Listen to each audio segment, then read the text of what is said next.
So I'm going to come back to Mr. Yang and Mr. Browne. I'm just wondering if you could talk about what you believe the federal government needs to do to amend legislation, policies, or negotiating mandates. And are there other solutions that we could recommend in this report? Thank you to the honorable member and to the whole committee. It was a very helpful and important discussions. I'll just mention briefly on the treaty side, we would really hope for government negotiators to be mandated to open up the space rather than forcing the imposition of federal and provincial laws on First Nations. How about if we start negotiating treaties where we recognize that the three founding jurisdictions and give federal negotiators the power to say, actually, you don't have to follow our law. Let's meet the basic standards, and you can have your own laws with your own authority. So that's on the treaty side. And maybe Mr. Yang wants to follow up on the cross delegation, because we need to figure out a way to do that. Thank you. Yes, so there are federal enactments currently regarding enforcement that permits cross delegation or special appointments, even under the RCMP Act, for officers to work in a different capacity. And perhaps that is something that the government can explore and provide guidance to the ministries on when it comes to exercising those authorities so that they're more holistic.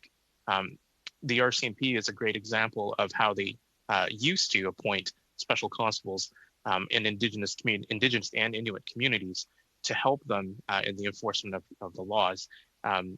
It's not by a stretch of imagination where those appointments, those cross-delegation appointments now could help strengthen community safety and enforcement in the Indigenous communities with partnership and arm's length oversight at times from the RCMP.